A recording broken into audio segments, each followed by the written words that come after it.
Anesthesia and Analgesia, established in 1922 and the official journal of IARS, provides the practice-oriented clinical research you need to keep current and provide optimal care to your patients.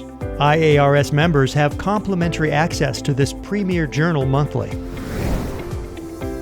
If you want to learn about anesthesia, the advance in anesthesia, you go to Anesthesia Analgesia.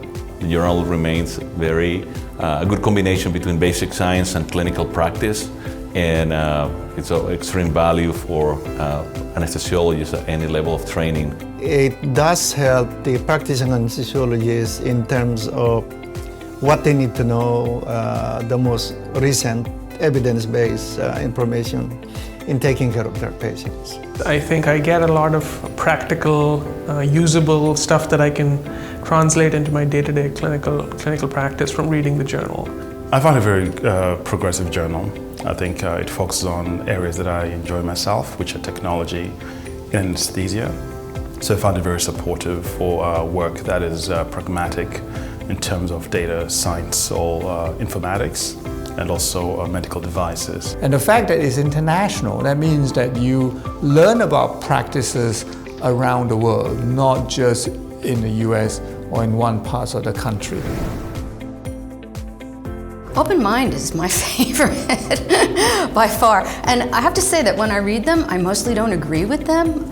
And I think that's what's good, because it gets me thinking about the topic. ANA has a long history of publishing high quality clinical research in particular. I'm, for instance, one of the anesthetic pharmacology editors. For me, that section of the journal every month is one that I go directly to find out what my colleagues are up to.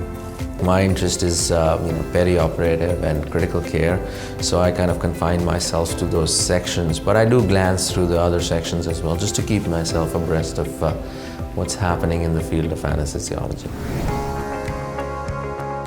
The journal is a high-quality journal, and it improves every year. It's innovative and publishes information that most anesthesiologists would find to be in their wheelhouse. There's stuff that they can use. I think it's a really important journal in our field, for sure. It's certainly a place where you see a lot of variety in terms of the research that's presented. So I think, the fact that ANA, I think, does a good job of bringing together the real scientific orientation with the clinical practice orientation makes it an important place for anesthesiologists to stay current with. It really does a great job of identifying the articles that are going to make the biggest impact in clinical care, and really looking at these questions from multiple angles, not just the basic science portion, but also the clinical science, and a lot of work on healthcare quality and implementation, so that you can take the same question and really address it from multiple angles in a very practical way. It's the journal that I think many of us look for clinical as well as basic science, but practical information that will impact my practice today and what's coming down the line in the near future.